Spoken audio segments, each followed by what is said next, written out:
Hello, everybody. In this week's episode of British English Pod, with me, Lewis, I'm going to be speaking about the weekly topic. It is houses, flats, accommodation in general, and I'll be touching on some housework. I'll tell you about my dream house. We'll debate between renting and buying property, and as always, I'll be teaching you some advanced words, phrases, and phrasal verbs. So, if you're ready, let's get started. And how I would like to kick off the pod is by telling you all about my house. And in fact, it's rather my flat, because where I live here in a nice area of Brussels, I live in what I imagine was once a big townhouse with lots and lots of different floors. But it's been separated and divided into 4 independent flats, independent apartments. And well, I live on the top floor. And it's not that big, but it's quite homely and it's quite cozy. It's quite a comfortable place to live, to be honest. And well, it's all open plan. I've got my little English corner here where I teach most of my classes and record my podcasts. I've got a little kitchen area with the usual stuff, dishwasher, fridge, freezer, sinks, coffee machine, microwave, lots of storage space, a countertop or worktop where I can use a chopping board to cut lots of vegetables. And well, I've got some mirrors, I've got curtains. Then towards the living room area, I've got a few lamps. I've got an old fireplace, but we never actually use it. And then we have a TV, very important, because when I finish work, I love chilling out and watching TV. And what else could I describe here? Well, I've got a coffee table and I've got a rug. The floor is all wooden, so I've got like wooden tiles. And I've got a balcony. But the balcony, it's not the best because it's all made of wood. So sometimes I don't feel very safe and secure when I'm sitting on the balcony. And for example, if I lean over the edge of the balcony, I start to get vertigo and my legs start to go like jelly. So I don't spend a lot of time on my balcony, but it's a nice little perk to have. It's a nice advantage to have.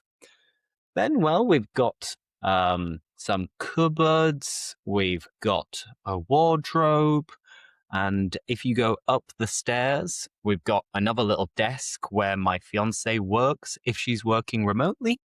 And we've got more storage space for our clothes and our bed. Obviously, we have a nice, cozy, warm, comfortable bed that has its duvet and its sheets, which are as clean as possible, as often as possible. And we each have a bedside table, usually where I charge my phone, and I leave my sleeping mask because one of the downsides of my current flat is that because it's on the top floor and we have skylights, which don't have blinds, it can be very bright. It's very light. So that means that nowadays in May and June, when daylight is endless almost, we have sunrise at 5 o'clock and then sunset at 11 o'clock. So when I'm sleeping, I need to wear a sleeping mask to cover my eyes so that I can try to sleep as well as possible. So that is my flat at the moment. That's a brief description of it. Of course, I've got a toilet in front of me, which has a toilet. It has a mirror. It has another cupboard, and it has a bathtub and a shower. And I always have a shower. I never have a bath. But to be honest, I'm looking outside right now, and it's been hailing all day. And it's been pissing it down. And it's pretty chilly as well. So I don't think I'm going to go out all day today because it's been like this nonstop. So the kind of plan that I wouldn't mind having is actually running a bath and filling it with, I don't know, some soap, some bubbles, some kind of shower gel as well. Make it nice and cozy and just lie in the bath, maybe have a glass of wine. Oh, a little bit of a me day, almost like a spa day. And it would genuinely be a me day as well. And I'll tell you why. It's because today, my fiance is on her hen do. You might be wondering, Lewis, what on earth is a hen do? What the hell is a hen do? Well, a hen do, or a hen party, is a British way of saying a bachelorette party.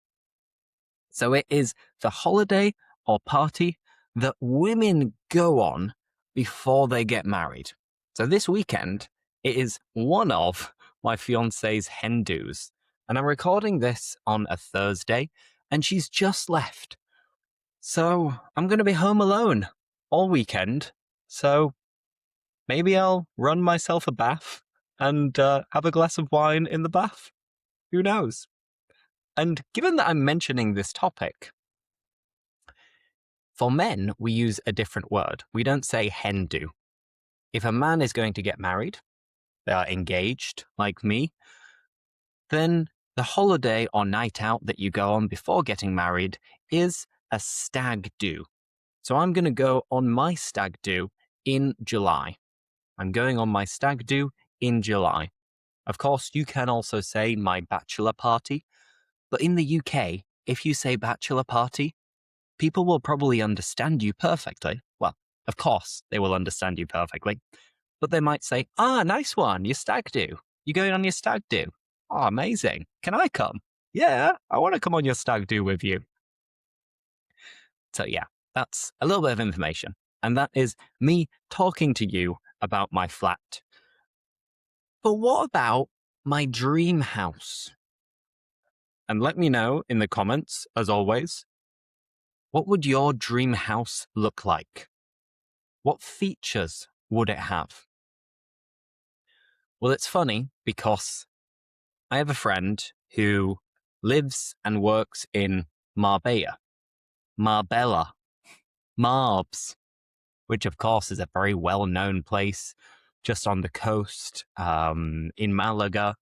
And you have a lot of money, a lot of luxury apartments, luxury houses.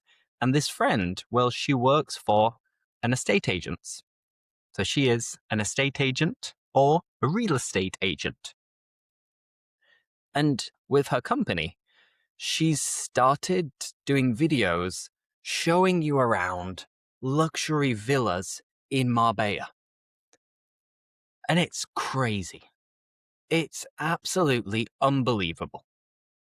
Of course, I've seen mansions, castles, luxury apartments, and villas on TV before, but now seeing someone that I know showing people around these places feels a little bit strange, a little bit weird, and it makes me very jealous. I'm envious because I look at this enormous place with amazing views of the sea, the beach, palm trees, swimming pool, sauna, a personal gym, big barbecue area, outdoor seating places. Then inside, you've got lots and lots of space. It's very minimalist. It's all spotless, so clean. It's immaculate. And people might even have like cinemas inside. And of course, every room has an ensuite, meaning a private bathroom. And whenever I'm watching these videos, I think to myself, oof, that would be a dream. It would be a dream to have such a big house that would be so clean and so nice. So of course, my dream house would be big, but I wouldn't want it to be absolutely enormous. I don't want to have 10 different rooms. I don't want to live in a royal palace. In an ideal world, I'd have, obviously, a big villa, and I would definitely have a swimming pool, and I'd have a personal gym. I'd have a nice garden as well. It would need to be as close as possible to the beach, but ideally a private beach. And I'd love to have barbecues outside with my family and my mates.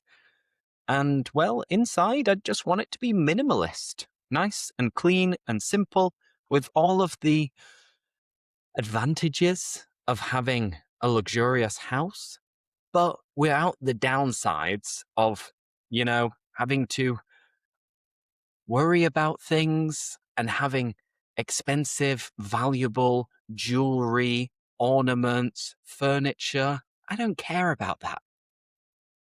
I would be more than happy for all of my furniture to come from IKEA. Because, there's nothing wrong with IKEA.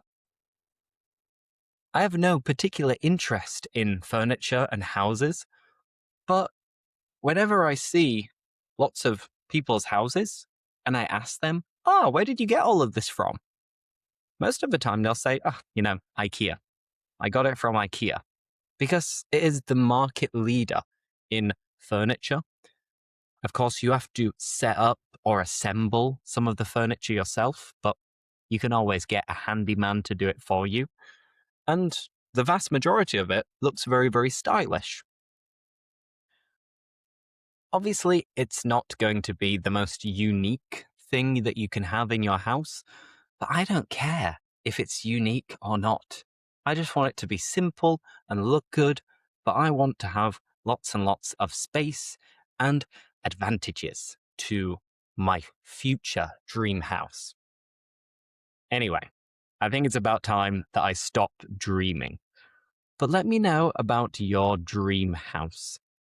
I don't think I'll ever have a swimming pool or a personal gym or anything like that, but dreaming is free. So I want to dream about having a mansion because, of course, it's very different when you compare it to my current flat, which is very small. It's maybe 60 square meters or something similar, and we don't have any doors. The only door in the apartment is at the entrance and to go to the loo. The loo is the toilet, by the way. Now let's continue and let's go over some simple questions. Question number 1 is, what makes a house feel like a home to you? It's a good question. What makes a house feel like a home to you? I'd say that a house feels like a home when you have memories in that house, when you've brought in all of your clothes, your furniture, your decorations, then it starts to feel personal and it starts to feel like a home. And to be honest, I just think it's about spending time in a place, and the longer you spend in a place, the more you get used to it. And the more a house, a random house, will feel like it belongs to you, and it'll feel like it's yours. So I've mentioned that Brussels and Belgium, it's not my home. But despite that, now when I come back after being in Spain or England, it feels good because I'm returning home. I'm returning to my house where I have my routine and I have my mates and I have my habits. So those are some of the factors that make a house feel like a home. Number 2, how do you think homes will change in the next 50 years? How do you think homes will change in the next 50 years? Well, from my point of view, I believe that there will be more and more skyscrapers. I think more and more people will live in big apartment buildings or big blocks of flats because the world population is getting bigger and bigger and bigger. And at the same time, more and more people are living in the city. So if people want to continue living in the city, cities are limited in their space, their geographical space. So if you can't continue to build outwards, I think you have to build upwards. And we see this in lots of these mega cities around the world. So I would say that my prediction for homes in the next 50 years is that they'll continue to get taller. And more people will live in apartments, in flats, in big skyscrapers. Which, well, for me, that's not good news. Because I'm not a fan of heights. I'm afraid of heights. So if I have to live on the 50th floor of a skyscraper, ugh, I'll have a horrible time. I'll be panicking, but maybe I'll get used to it. Now, number 3, would you prefer living in a big city apartment or a countryside house? Would you prefer living in a big city apartment or a countryside house? To be honest, neither of them. I'd like somewhere in the middle. If I can choose, I'd want to live in a house with a garden and space that is close to both the countryside and the city. Maybe I'm being too ambitious, thinking that this is possible. So, I think if I have to pick one of these two options, I'd choose a countryside house because I think I could sacrifice being close to different entertainment and activities in order to prioritize nature and personal space. Because there are times when I think, I spend so much time in parks or at my house that there's no point in me living in a city. I might as well move to the outskirts or to the suburbs or to the countryside in order to have a more affordable lifestyle and a better quality of living. So that's something that may change in the future, but I think at the moment, whilst I'm still relatively young, I'll probably continue living close to the city or in the city. Number 4, how important is it for you to have outdoor space at your home? How important is it for you to have outdoor space at your home? Well, it's not a deal breaker. It's not something that I absolutely must have, but it's a nice benefit. It's something that you appreciate if you have it. So I've got my balcony, but I don't spend a lot of time on my balcony because I don't think it's very sturdy. It's a bit fragile. It's quite small. But it's a nice thing to have if I want to get a bit of fresh air without leaving my house, or if I want to sunbathe slightly without leaving my house. But obviously, I'd like to have a garden and more space, or failing that, I would need to be very close to a big park or forest. Sometimes you can't have both, but you need to have one or the other. So outdoor space for me is important, but at this stage in my life, it's not non-negotiable. It's not a deal breaker. Number 5, do you think it's better to rent or own a home? Let me repeat that. Do you think it's better to rent or own a home? It's a bit of a tongue twister there. Own a home. Own a home. Do you think it's better to rent or own a home? And why? Now, this is quite a difficult debate. I think if you have the means and if you know where you're going to live for the foreseeable future, then it's definitely better to own a home.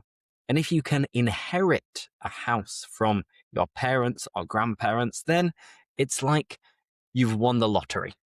Because all of a sudden, you have this very, very valuable asset. But inheriting a house or home only really happens when you have to deal with a very bad situation in your life. Because if this happens to you, it means that maybe 2 of your grandparents, or God forbid, your parents have passed away. So no one in their right mind would rather have fewer relatives or to live without their parents in order to have a property that's going to be very valuable. Obviously. And we know that house prices, they continue to skyrocket.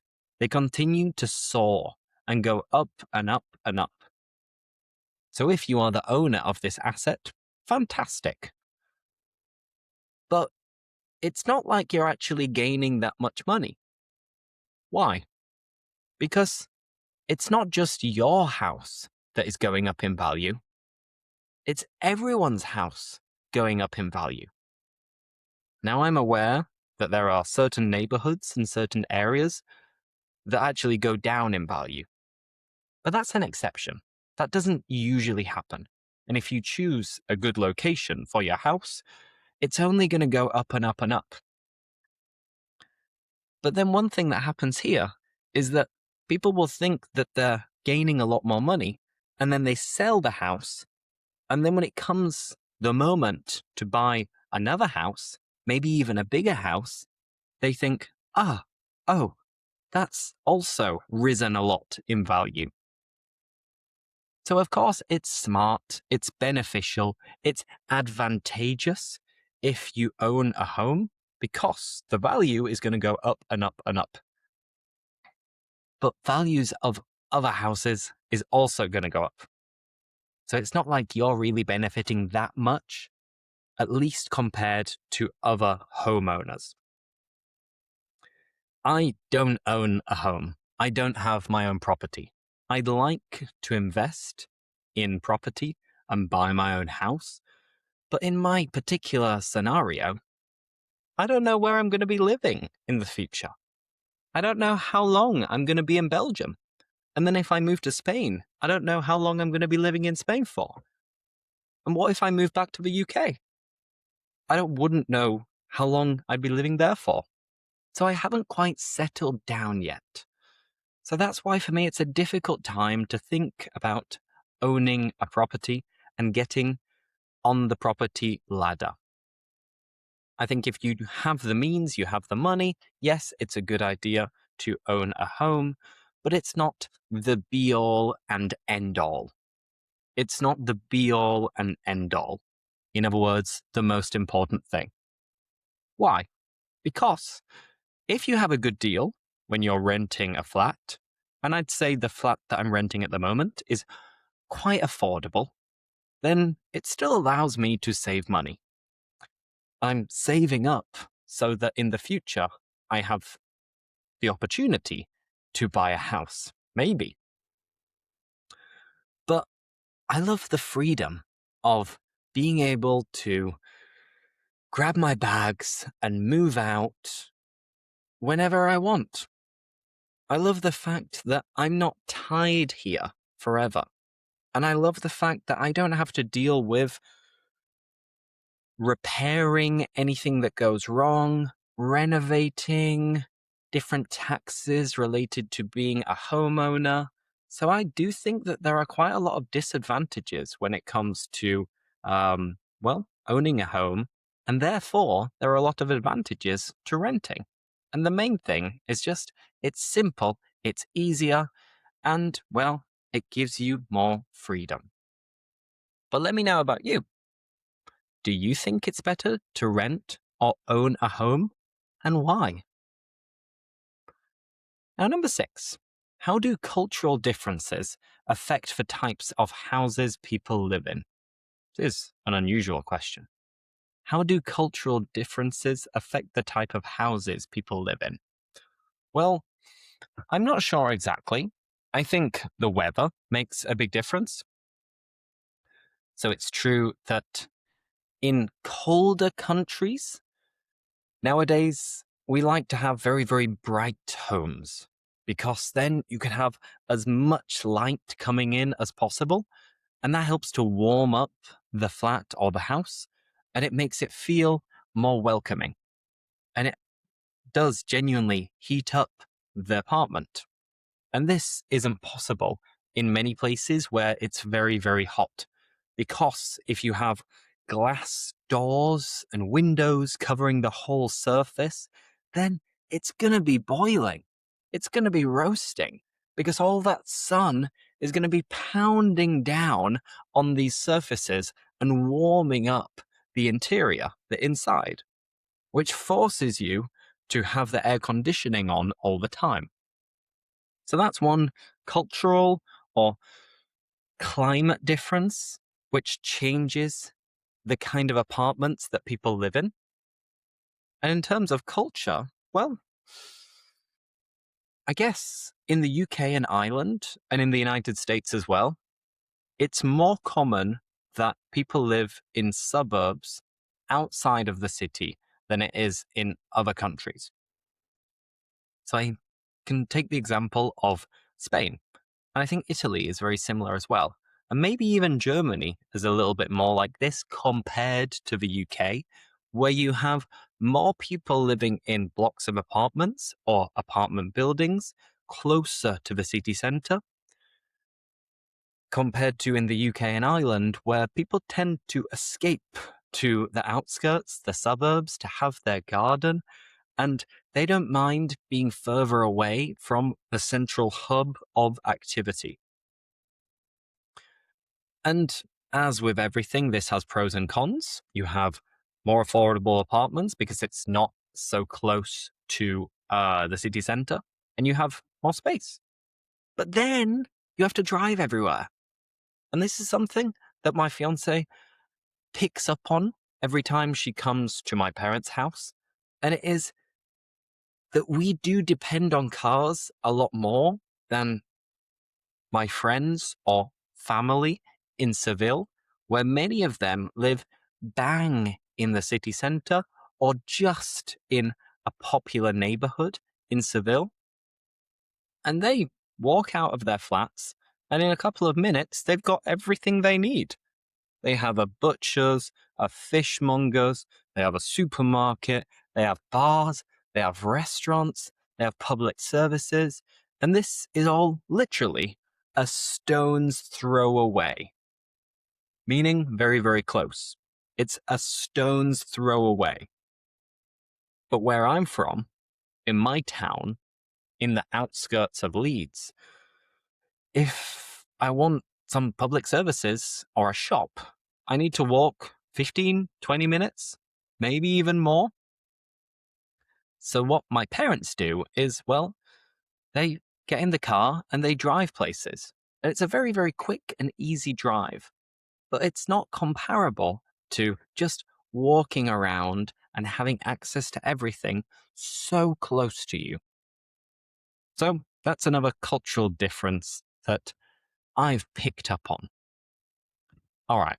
I hope you're enjoying this podcast. And if so, this is just a reminder that in my classes, private and group classes, usually we focus on a different topic every week. And if you are interested in answering all of these questions that I'm answering at the moment and looking at phrasal verbs and having a chat and receiving notes and having your errors corrected by me, then there's a link in the video description so you can test out my classes. So I hope to see you there soon. And if you have any questions about it, send me a message via Instagram. I usually try to respond to most messages. All right. Now, phrasal verbs. Whoop, whoop, whoop, whoop. Now, here we have 10 different phrasal verbs that are all related to houses in one way or another. All you have to do, if you're watching, is try to match that. And I'll read them out and then find the connection myself. So the first one is move in. If you move into a place, you start living in a place. That's the first one. The opposite, move out, is to stop living in a place. Easy peasy.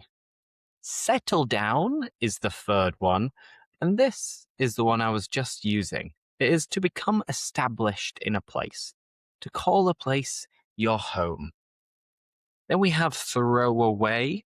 And if you throw something away, Well, you put it in the bin. You bin it.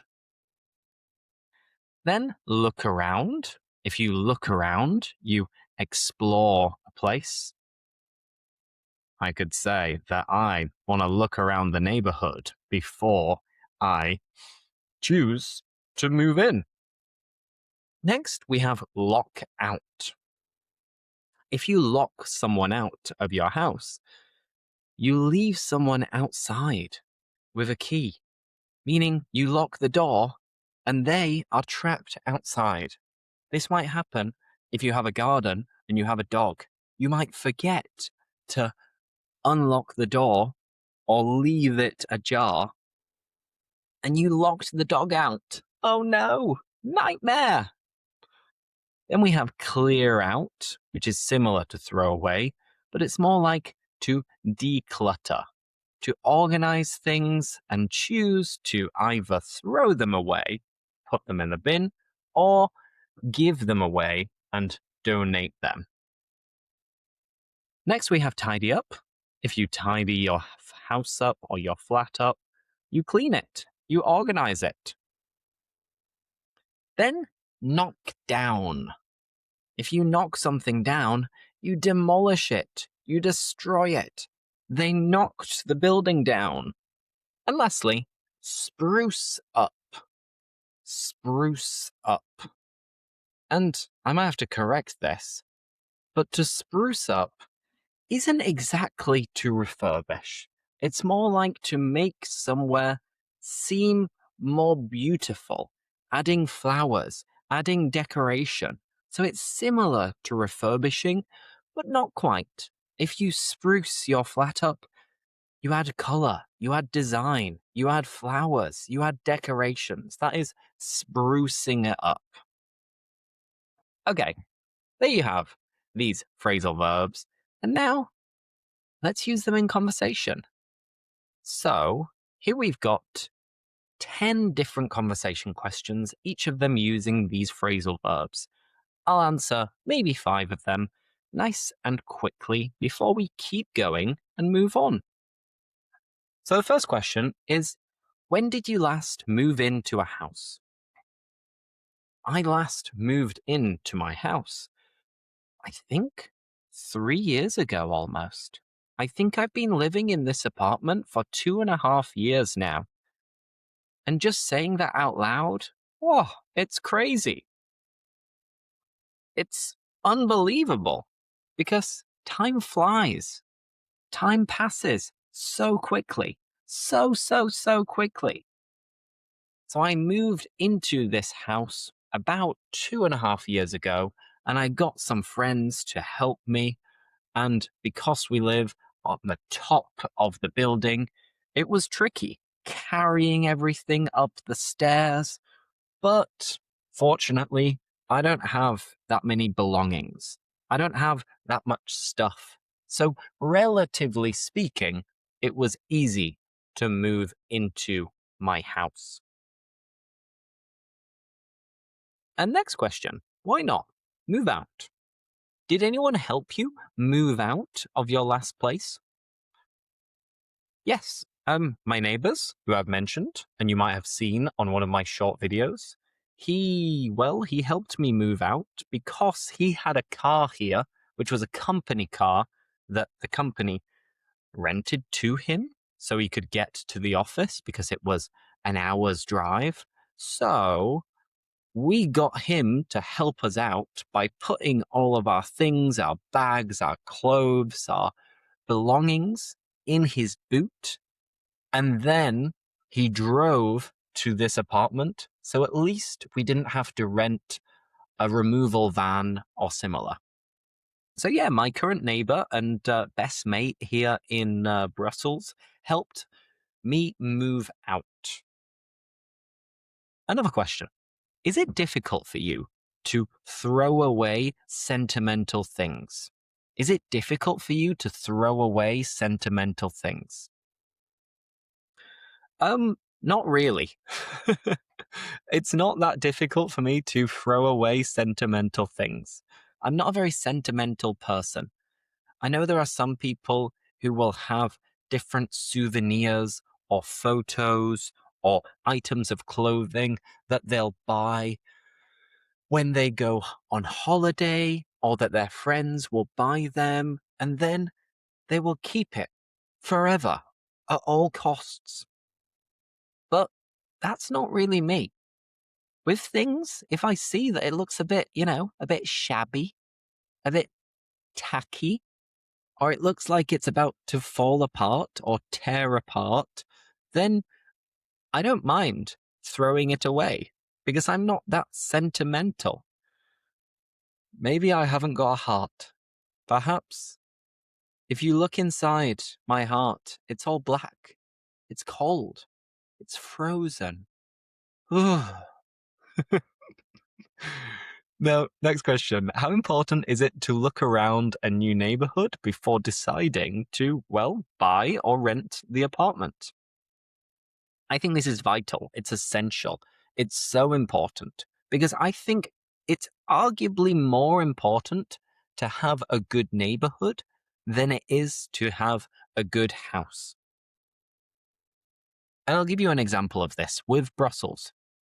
If you ever arrive in Brussels and you go to one of the train stations, it's horrible.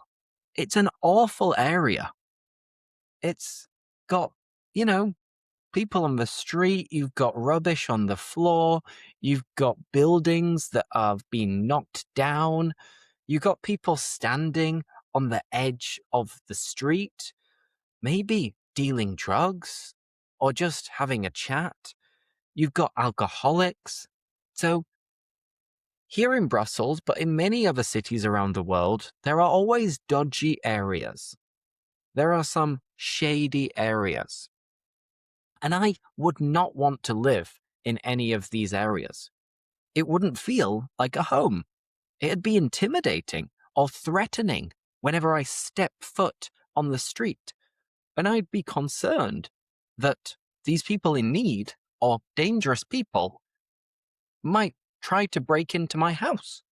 Maybe I'm sounding paranoid, but there are certain neighborhoods in big cities in Europe where it's not nice and it's not welcoming.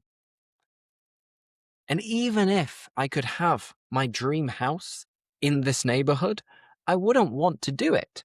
I would much prefer to live in a nice, safe, clean neighborhood, like where I live at the moment, and have a lot less space. Because at least the overall situation would feel safer, nicer, friendlier, more vibrant. So I absolutely think you need to take a good look around a new neighborhood before deciding whether to rent a place or buy a place, because you could make a really, really bad mistake. So this is 100% needed and necessary. Now, one more question. Let's go with, the last one. What little decorations or details help spruce up your abode?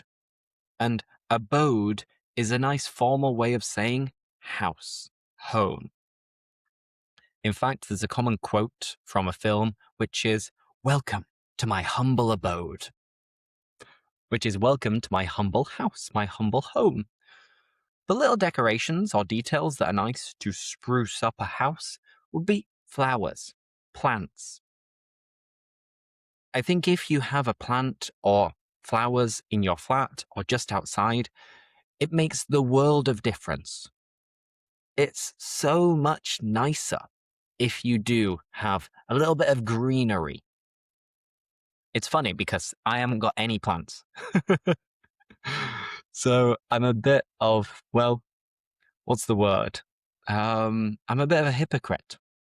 That sounds quite hypocritical because it makes it look a lot nicer if you have plants, but I haven't got any because they all die on me. I'm a terrible plant father.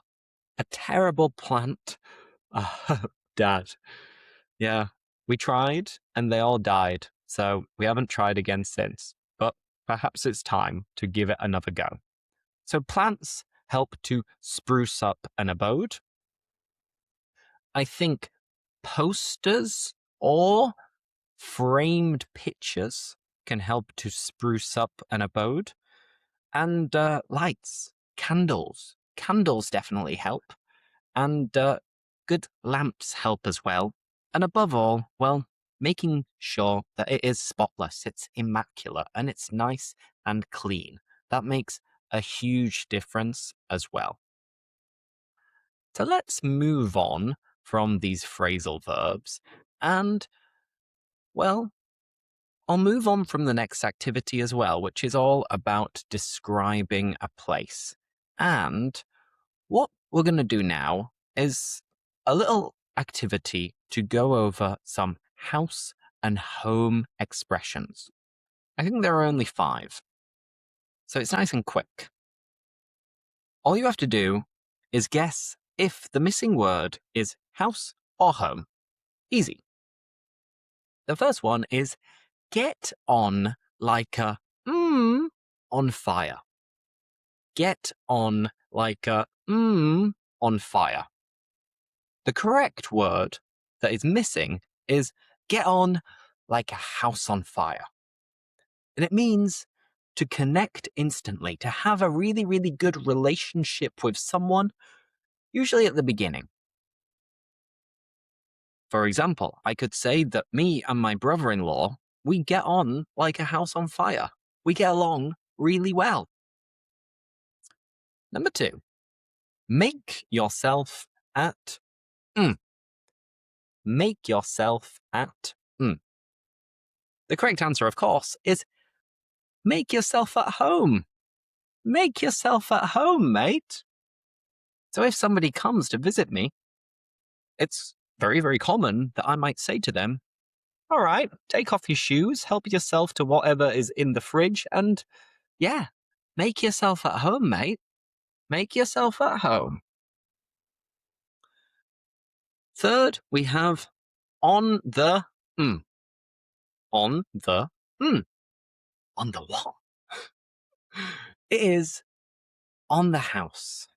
It's on the house. Imagine you go to a bar or a restaurant and the person behind the bar offers you a free coffee or a little shot. Or maybe you're lucky enough to get a free cocktail. And you get your wallet out and you're like, how much do I owe you? How much is it? How much is that going to set me back? How much is it going to cost me? And he or she could reply by saying, don't worry. It's on the house. It's on the house. Which means that the house pays for it. The house being the bar, restaurant, or similar. And of course, you can also say, it's on me. Meaning that I'm going to pay. Don't worry. This round is on me. The best phrase that anybody could ever tell you. After that, we have, I feel sick. I feel sick. What's sick? I feel homesick. I feel homesick. And if you feel homesick, it means that you miss home. You don't feel comfortable because you are far from home. This can happen to people the first time that they move out of their parents' house. They feel homesick. It didn't happen to me. I never felt homesick. But sometimes I do feel seasick. And that means that, well, I feel a little bit, queasy, a little bit sick when I am on a boat. I feel seasick. And the final one is sweet. Sweet. Of course, it is home sweet home. Let's imagine you've been traveling for weeks and then you get home after a stressful trip. You open the door and you think to yourself, and maybe even say it out loud. And you say, home sweet home. Home sweet home. So that is the last house or home expression, but I don't want to stop there. No, no, no. I want to keep going. I want to keep going because I'd like to just discuss a few final debatable topics. And, well, I think that it's actually, I'm going to change my mind. You see, this is proof that I don't edit a lot, these podcasts. I don't edit them at all, really. And I'm always thinking on my feet. So I'm looking at my PowerPoint, I'm multitasking, and I'm changing the plan whilst I'm speaking, which can be tricky. It can be quite difficult. If anybody was watching me, they would think that I'm crazy because I speak to myself all of the time. Maybe I've got a problem. So instead of going over some debatable questions, I'm going to read a dialogue between two people, and then we'll finish by giving my thoughts on some of these relevant questions. So here's the dialogue between Emma and Jack. I'm going to begin with Emma, and then it'll be Jack responding. And I'm going to try to do two different voices. So Jack will sound just like me, and for Emma, I'm going to try to sound a little bit more like a woman. Whether it'll work or not, I'm not sure. Let's give it a go. So, Emma. Have you seen house prices recently? They're unbelievable. I honestly don't know how young people are supposed to buy a home anymore. I know. That's why I'm still renting. Buying sounds great, but you need such a huge deposit these days. True. But when you rent, you're basically paying someone else's mortgage. At least if you buy a house, it's an investment. Yeah, but owning a house also comes with extra costs. Repairs, taxes, insurance. If something breaks, you have to pay for everything yourself. That's a fair point. My sister bought a flat last year, and 2 months later, the boiler stopped working. It cost her thousands. Exactly. Renting gives you more flexibility too. If you want to move to another city or country, it's much easier. I agree, but I still like the idea of having my own place someday. I'd love to decorate it. However I want, without asking a landlord for permission. Same here. I think most people want that feeling of stability. The problem is that salaries haven't increased as fast as housing prices. Definitely. In some cities, even small apartments are becoming unaffordable. Hopefully, things improve in the future. Otherwise, a whole generation might never be able to buy a home. There we go. Emma's voice turned into a little bit of an American accent, a female American accent, and it's difficult. But there you had the dialogue. And it was all about the unaffordability crisis. And this is a problem all over the world where houses are becoming so unaffordable, so expensive. And of course, salaries are not increasing as quickly as house prices are increasing. So, is the situation the same where you live? Tell me about your country or your city. Is it affordable to buy a house, or is it completely unaffordable, especially for younger people? And a few final questions to wrap up the podcast. And we'll begin with, what household chore do you hate the most? What household chore do you hate the most? Well, the chore that I hate the most is, without a shadow of a doubt, ironing. I hate ironing, so I don't iron. Next question. Have you ever had a terrible neighbor? No? Luckily, I've never had a terrible neighbor. I've had some flatmates or housemates which have been a little bit strange, but I wouldn't say they were terrible. They were maybe annoying, irritating, but they weren't terrible. And what about the final question is, would you ever renovate an old house? Would you ever buy and renovate an old house? This is something I'd love to do if, and it's a big if I had the skill set necessary. Because it seems amazing to be able to find an old, rundown building or house and turn it into apartments or, well, your own home. Because you can make a big profit on it and you can design it according to your own taste and preferences. So, for people who work as builders or handymen in general, this is a really great way of, well, making money and perhaps even having fun at the same time. I have a friend back home who actually does this professionally. And what he does with his family business is find buildings that are being sold at a discount and he buys them as cheaply as possible to be able to sometimes knock them down or just renovate it and refurbish it to be able to increase the value and sell it on for a profit. So I think this is amazing, but I'm not the right guy to do it.